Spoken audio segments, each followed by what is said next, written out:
Interior, Smarty's party. The film is grainy black and white with flashes of color. Imagine a movie set in the future that rhymes with the past and seems eerily like now. Shot in 1938, about the year 2030, the world is unequally divided into haves and mostly have-nots. Inside Club Bonga, Marlo is having a tete-a-tete with Hedy Lamarr talking science. Marlo wondered if she foresaw never receiving a dime for her inventions that were the underpinning of Bluetooth, Wi-Fi, and GPS technologies. They both turned to see Mary Astor arrive with John Huston, who had come to see Lotte Lenya sing Pirate Jenny from Three Penny Opera. Kurt Weill is with Lotte, once married, but now just old friends. A sadness about them. Zip, zip, zip. A strange bug buzzes in front of Marlo. Hedy says, "Don't jump, it's not real." Marlo reaches to touch the bug. It flattens into a tiny screen. A text from Arch Smitten, aka Smarty. "Need you in back." In a cozy VIP room, Marlo finds himself in the company of four serious men of funny: Charlie Chaplin, Bertolt Brecht, Sam Bunny, and Lester Bester. Is irony a color? You see it or you don't? Is no irony the new irony? When is a joke not a joke, and not a joke a joke, and what happens when no one knows the difference? Bertolt Brecht, with his monk's bowl haircut, a cheap cigar, and no scruples, was the renowned genius of the day.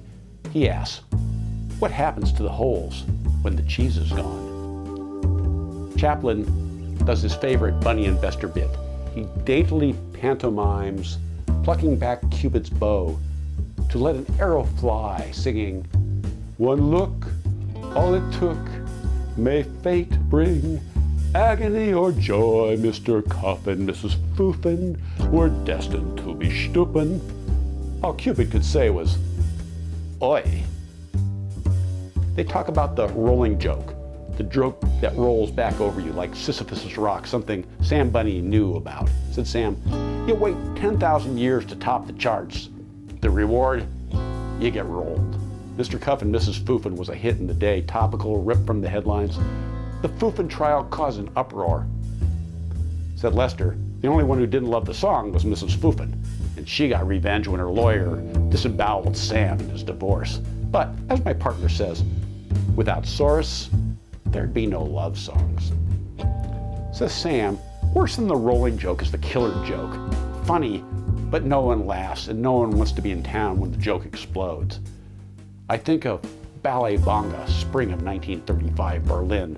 Keep it in your pants, Herr Weimar. The Ballet Bonga was no Ballet Russe, but the Ballet Russe was no Ballet Bonga, and the Jinska Bratislava was no Tati. Only Tati is Tati, and she is magnificent, with her whipped tongue and her resolute knee and her padded crotch. The Schutzstaffel laughed, but they also winced, and we could have gotten killed. We'd been warned about degenerate music, jazz, atonality. The 12th tone was kaput. We all feared the gerbil, as we called Josef the Goebbels. These were dark days of unspeakable cruelty. We felt the banality of evil. The evil was loose on the land. We saw friends get carted away, not to be seen again. Saw our piano player strung on a lamppost. No touch, all thumbs, useless. Still, it lowered morale in the band. Ah, das Leben. Sad, funny life. Bunny and Bester were Hollywood exiles at a party in San Francisco when a girl went out the window. The studio blackballed everyone not expendable, and Sam and Lester wanted a pay raise and didn't like it when Sam told the bosses, fewer words, more money. "What a load of clams," said Lester. "We were in the bar, had nothing to do with it. We were working on a number that wouldn't come right. I remember the sweat pouring off of Bunny's head, Sam singing, 'Down by the sea lived a lonesome oyster. Every day, getting sadder and moister, he found his home life awfully wet and longed to travel with the upper set. Poor little oyster.'" Sam Bunny, in a tone of wonder, said, That is genius. Pure fucking magic how Cole Porter got that oyster in and out of Mrs. Hoggenheimer. PFM is what artists seek. Fame, renown, glory, all good. But what one really wants is respect. If you're a songwriter, who do you talk to? You talk to giants. You talk to the great ones.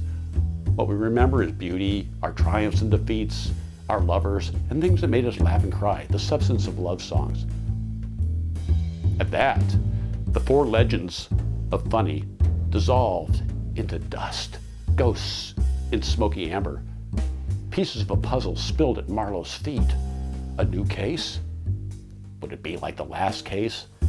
He'd follow until, like pure beauty, it led no whither. Another year, another party. And every year when Marlowe returned from Smarty's party and the midnight blue gauze dissolved, reemergence seemed jarring. But what a party. What the cryptic bug text hadn't said, and what Marlowe would later learn, was the Hollywood song and dance team of Bunny and Bester were stuck in the future and couldn't get back.